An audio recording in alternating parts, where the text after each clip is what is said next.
ಶ್ರೀಗುರುಭ್ಯೋ ನಮಃ ಹರಿ ಓಂ. ಶ್ರುತಿಸ್ಮೃತಿಪುರಾಣಾನಾಂ ಆಲಯಂ ಕರುಣಾಲಯಂ ನಮಾಮಿ ಭಗವತ್ಪಾದಂ ಶಂಕರಂ ಲೋಕಶಂಕರಂ ವಂದೇ ತಂ ಸಚ್ಚಿದಾನಂದಂ ಯತಿವರ್ಯಂ ಮಹಾಮತಿಂ ವೇದಾಂತಸಾರಜ್ಞಂ ಸದ್ಗುರುಂ ಪ್ರಣತೋಸ್ಮ್ಯಹಂ ಶ್ರೀಗುರುಂ ಪ್ರಣತೋಸ್ಮ್ಯಹಂ ಸದಾಹಂ ಸಂಪ್ರದಾಯಜ್ಞಂ ಸಂಯಮೀಂದ್ರಂ ಸದಾಶ್ರಯಂ ಸದ್ಗುರುಂ ಸಚ್ಚಿದಾನಂದಂ ಸದಾಚಾರಂ ಸಮಾಶ್ರಯೇ. ಶ್ರೀಮಚ್ಛಂಕರ ಭಗವತ್ಪೂಜ್ಯ ಪಾದಮಹಾಸದ್ಗುರುಭ್ಯೋ ನಮಃ. ಶ್ರೀ ಶ್ರೀ ಸಚ್ಚಿದಾನಂದೇಂದ್ರ ಸರಸ್ವತೀ ಸದ್ಗುರುಪಾದುಕಾಭ್ಯಾಂ ನಮಃ. ನಮೋ ನಮಃ ಶಂಕರ ಪಾದುಕಾಭ್ಯಾಂ. ಶಂಕರ ಭಾನು ಚಾನಲ್ ವೀಕ್ಷಕರಾದ ತಮ್ಮೆಲ್ಲರಿಗೂ ಕೂಡ ಇಂದಿನ ಕಾರ್ಯಕ್ರಮಕ್ಕೆ ಹೃತ್ಪೂರ್ವಕವಾದ ಪ್ರೇಮಪೂರ್ವಕವಾದ ಸುಸ್ವಾಗತಗಳನ್ನು ಕೋರುತ್ತಾ ಇದೀಗ ಕಾರ್ಯಕ್ರಮವನ್ನು ಪ್ರಾರಂಭ ಮಾಡೋಣ.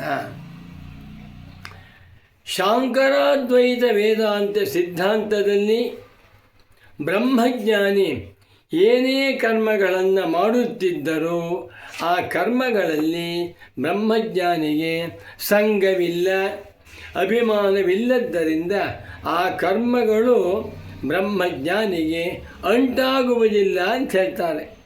ಇದನ್ನು ಅನೇಕ ಕಡೆ ಹೇಳಿದ್ದ ಶಂಕರಾಚಾರ್ಯರು. ಒಂದು ಪ್ರಸಿದ್ಧವಾದ ಸುಭಾಷಿತ ಶ್ಲೋಕವನ್ನು ಭಗವತ್ಪಾದ ಶಂಕರರು ತಮ್ಮ ಭಾಷ್ಯ ಗ್ರಂಥಗಳಲ್ಲಿ ಉದಾಹರಿಸಿದ್ದಾರೆ. ಆ ಶ್ಲೋಕವನ್ನು ಆರಿಸಿಕೊಂಡು ಇವತ್ತು ನಾನು ಈ ಒಂದು ಕಾರ್ಯಕ್ರಮವನ್ನು ನೆರವೇರಿಸ್ತಾ ಇದ್ದೇನೆ. ಒಂದು ಪ್ರಸಿದ್ಧವಾದ ಶ್ಲೋಕ.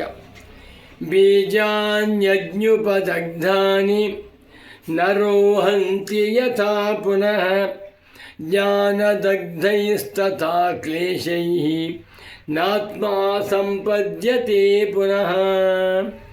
ಇದು ಪ್ರಾಯಶಃ ವಿಷ್ಣು ಪುರಾಣದ ಶ್ಲೋಕ ಇರಬೇಕು ಅಂತ ಕಾಣಿಸುತ್ತೆ. ಅರ್ಥವನ್ನು ನೋಡೋಣ. ಬೀಜಾನಿ ಅಗ್ನ್ಯುಪದಗ್ಧಾನಿ ನ ರೋಹಂತಿ ಯಥಾ ಪುನಃ ಜ್ಞಾನದಗ್ಧೈಃ ತಥಾ ಕ್ಲೇಶೈಃ ನ ಆತ್ಮ ಸಂಪದ್ಯತೆ ಪುನಃ. ಅಗ್ನ್ಯುಪದಗ್ಧಾನಿ ಬೀಜಾನಿ, ಅಗ್ನಿ ಬೆಂಕಿಯಿಂದ, ಉಪದಗ್ಧಾನಿ ಹುರಿಯಲ್ಪಟ್ಟಂಥ ಬೀಜಾನಿ ಬೀಜಗಳು, ಯಥಾ ಹೇಗೆ, ಪುನಃ ಮತ್ತೆ, ನ ರೋಹಂತಿ ಹುಟ್ಟುವುದಿಲ್ಲವೋ. ಎಂಥ ಮಾತು! ಒಳ್ಳೆ ಬೀಜ, ರಾಗಿ ಬೀಜ, ತೊಗರಿ ಬೀಜ, ಕಡಲೆಕಾಳು ಬೀಜ, ಹಲಸಂದಿ ಬೀಜ ತಂದಿದ್ದೇವೆ. ಅದು ಒಳ್ಳೆ ಬೀಜ. ಅದನ್ನು ನೀರಿನಲ್ಲಿ ನೆನೆ ಹಾಕಿಬಿಟ್ಟು ಅನಂತರ ಭೂಮಿಯಲ್ಲೇ ನೆಟ್ಟರೆ ಸೊಗಸಾದ ಸಸಿಯಾಗಿ, ಗಿಡವಾಗಿ, ಮರವಾಗಿ ಫಲವನ್ನು ಕೊಡುತ್ತೆ. ಹೌದಾ? ಹುಣಸೆ ಬೀಜ ಇದೆ, ನೋಡುವುದಕ್ಕೆ ಕಪ್ಪಾಗಿರುವ ಬೀಜ, ಅದು 1 ಗ್ರಾಮ್ ಇರಬಹುದು ಅಂತ ಕಾಣಿಸುತ್ತೆ. ಆ ಬೀಜವನ್ನು ಭೂಮಿಯಲ್ಲೇ ನೆಟ್ಟರೆ 6 ತಿಂಗಳು ಮೊಳಕೆ ಆಗುತ್ತೆ, 1 ವರ್ಷಕ್ಕೆ ಸಸಿ ಆಗುತ್ತೆ, 2 ವರ್ಷಕ್ಕೆ ಗಿಡವಾಗುತ್ತೆ, 3ನೇ ವರ್ಷ ದೊಡ್ಡ ಮರವಾಗಿ ಟನ್ಗಟ್ಟಲೆ ಅದು ಹಣ್ಣು ಕೊಡುತ್ತೆ. ಯಾವ ಹಣ್ಣನ್ನು? ಹುಣಸೆ ಹಣ್ಣನ್ನು. ಅದೇ ರೀತಿ ಮಾವಿನ ಬೀಜ. ಇಲ್ಲಿ ಹೇಳ್ತಾ ಇದ್ದಾರೆ, ಬೀಜಾನಿ ಅಗ್ನಿ ಉಪದಗ್ಧಾನಿ. ಅಂಗಡಿಯಿಂದ ಒಬ್ಬ ರೈತ ಒಂದು 10 kg ರಾಗಿ ಬೀಜ ತಂದಿಟ್ಕೊಂಡಿದ್ದಾನೆ. ಮಳೆಗಾಲ ಬರ್ತಾ ಇದೆ, ಆ ರಾಗಿ ಬೀಜವನ್ನು ಜಮೀನಿನಲ್ಲಿ ಬಿತ್ತನೆ ಮಾಡಬೇಕು ಅಂತ. ಕೆಲವು ಪಾಪ ಹೆಂಗಸರು ಗೊತ್ತಿಲ್ಲ, ಅದನ್ನು ತಗೊಂಡು 1-2 kg ಹುರಿದುಬಿಟ್ರು. ಹುರಿ ಹಿಟ್ಟು ಮಾಡಬೇಕು ಅಂತ ಹುರಿದು ಇಟ್ಟಿದ್ದಾರೆ. ಮಾರನೇ ಜನ ನೋಡ್ತಾನೆ, ಅವನು. ನಾನು ರಾಗಿ ಹಿಟ್ಟಿನಲ್ಲಿ ಎಲ್ಲಿ ಅಂತ ಕೇಳಿದ, ಅಲ್ಲಿದೆ ಅಂತ ತೋರಿಸ್ತಾರೆ. 10 kg ತಂದಿದ್ದ ಕಮ್ಮಿ ಇದೆ, ಇಲ್ಲ ಎಲ್ಲ ಅಲ್ಲೇ ಇದೆ ಅಂಥೇಳಿ ಅವನಿಗೆ ತಿಳಿಯದೇ ಇರುವಂತೆ ಬೈದು ಬಿಡ್ತಾನೆ ಎನ್ನುವಂಥ ಭಯದಿಂದ ಹುರಿಯಲ್ಪಟ್ಟಂಥ 2 kg ರಾಗಿ ಬೀಜವನ್ನು ಹುರಿಯದೇ ಇರುವಂಥ ಆ ಬೀಜಕ್ಕೆ ಸೇರಿಸ್ಬಿಟ್ರು. 10 kg ಹೋಯಿತು. ರೈತನಿಗೆ ಸಮಾಧಾನವಾಯಿತು. 10 kg ಬೀಜವನ್ನು ಅಂಗಡಿಯಿಂದ ತಂದಿದ್ದೆ, 10 kg ಇದೆ ಅಂತ ತಿಳ್ಕೊಂಡಿದ್ದಾನೆ. ಆದರೆ ಅದರಲ್ಲಿ 2 kg ಹುರಿಯಲ್ಪಟ್ಟಂಥ ರಾಗಿ, 8 kg ಹುರಿಯಲ್ಪಡದೇ ಇರುವಂಥ ರಾಗಿ, ಎರಡನ್ನೂ ಸೇರಿಸ್ಬಿಟ್ಟು ಅವನು ಬಿತ್ತನೆ ಮಾಡ್ತಾನೆ. ನೋಡುವುದಕ್ಕೆ ಹುರಿಯಲ್ಪಟ್ಟ ರಾಗಿ, ಹುರಿಯಲ್ಪಡದೇ ಇರುವಂಥ ರಾಗಿ ವ್ಯತ್ಯಾಸ ಗೊತ್ತಾಗೋದಿಲ್ಲ. ಅರಳು ಬರುವಷ್ಟು ಹುರಿದಿಲ್ಲ, ಸ್ವಲ್ಪ ಹುರಿದಿದ್ದಾರೆ. ಎರಡನ್ನೂ ಬೆರೆಸಿಬಿಟ್ಟು ಬಿತ್ತನೆ ಮಾಡಿದಾಗ ಯಾವ ಬೀಜ ಬೆಂಕಿಯಿಂದ ಹುರಿಯಲ್ಪಟ್ಟಿದೆಯೋ ಅದು ಮೊಳಕೆಯಾಗುವುದಿಲ್ಲ, ಯಾವ ಬೀಜ ಹುರಿಯಲ್ಪಟ್ಟಿಲ್ವೋ ಮೊಳಕೆ ಆಗುತ್ತೆ. ಹೌದಾ?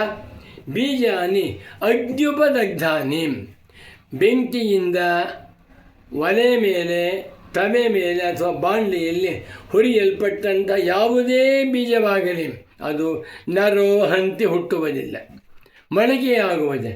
ಎಷ್ಟು ದೊಡ್ಡ ಮಾತು ನೋಡಿ. ಯಾವುದೇ ಬೀಜವನ್ನು ತಗೊಳ್ಳಿ, ಸಾವಿರಾರು ಬೀಜ ಇದೆ, ಆ ಬೀಜವನ್ನು ನೀವು ತಂದುಬಿಟ್ಟು ಕೆಳಗಡೆ ಗ್ಯಾಸ್ ಒಲೆ, ಮೇಲ್ಗಡೆ ಬಾಣಲಿ ಇಟ್ಟು ಹುರಿದುಬಿಡಿ. ಅದು ಬಿತ್ತನೆ ಮಾಡಿದರೆ ಅದು ಕೊಡಿಸೋಗುತ್ತೆ, ಖಂಡಿತ ಹುಟ್ಟುವುದಿದೆ.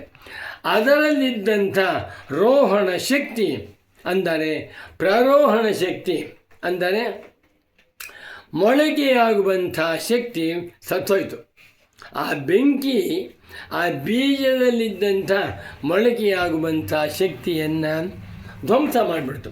ಅದೇ ರೀತಿಯಲ್ಲಿ ಬ್ರಹ್ಮಜ್ಞಾನಿಗೆ ಜ್ಞಾನದಗ್ಧೈಸ್ತಥಾ ಕ್ಲೇಶೈ, ಬ್ರಹ್ಮಜ್ಞಾನಿಗೆ ಅಹಂ ಬ್ರಹ್ಮಾಸ್ಮಿ ಬ್ರಹ್ಮೈವಾಹಮಸ್ಮಿ ಎನ್ನುವಂಥ ಸಮ್ಯಜ್ಞಾನ ಉಂಟಾಗಿದೆ.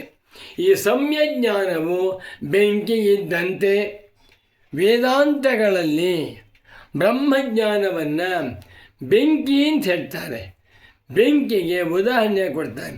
ಬ್ರಹ್ಮಜ್ಞಾನವ ಬೆಂಕಿಯಂತೆ, ಹೇಗೆ ಬೆಂಕಿಯು ಎಲ್ಲವನ್ನು ಸುಡು ಬೂದಿ ಮಾಡಿಬಿಡುತ್ತೋ ಅದೇ ರೀತಿಯಲ್ಲಿ ಬ್ರಹ್ಮಜ್ಞಾನವೆಂಬ ಬೆಂಕಿ ಅವಿದ್ಯಾ ಕಾಮ ಕರ್ಮಗಳೆಂಬ ಆರೋಹಣ ಶಕ್ತಿಯನ್ನು, ಪ್ರಾರೋಹಣ ಶಕ್ತಿಯನ್ನು ನಾಶ ಮಾಡೋದು.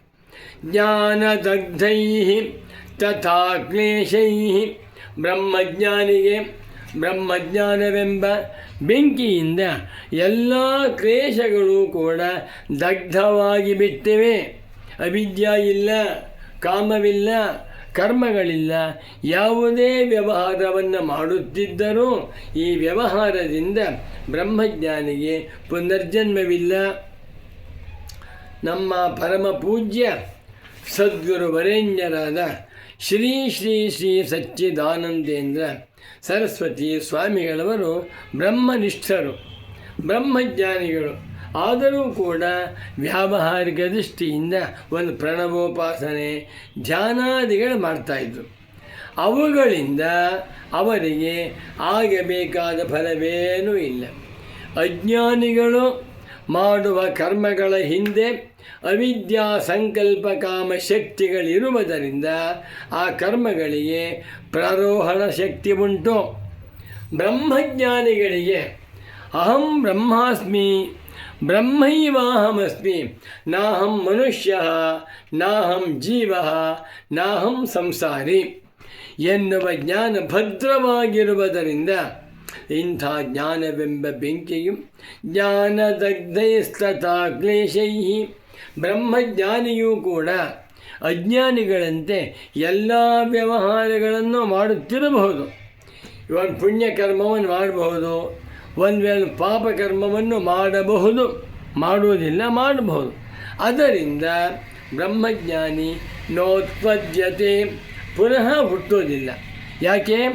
ಹೇಗೆ ಬೀಜವು ಬೆಂಕಿಯಿಂದ ಹುರಿಯಲ್ಪಟ್ಟಿರೋದರಿಂದ ಅದರ ಪ್ರಾರೋಹಣ ಶಕ್ತಿ ಹೊರಟೋಯ್ತೋ ಅದೇ ರೀತಿಯಲ್ಲಿ ಬ್ರಹ್ಮಜ್ಞಾನಿಗಳಲ್ಲಿರುವ ಎಲ್ಲ ಕರ್ಮಗಳು ಕೂಡ ಬ್ರಹ್ಮಜ್ಞಾನವೆಂಬ ಬೆಂಕಿಯಿಂದ ಹುರಿಯಲ್ಪಟ್ಟಿರೋಣದರಿಂದ ಆ ಕರ್ಮಗಳಿಗೆ ಪ್ರಾರೋಹಣ ಸಾಮರ್ಥ್ಯವಿಲ್ಲ.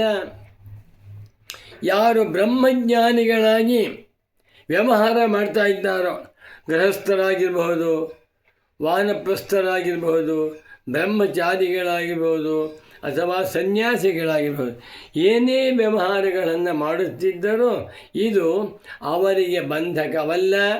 ಈ ಕರ್ಮಗಳಿಂದ ಅವರಿಗೆ ಪುನರ್ಜನ್ಮವೂ ಇಲ್ಲ. ಇದು ಬ್ರಹ್ಮಜ್ಞಾನದ ಮಹಿಮೆ.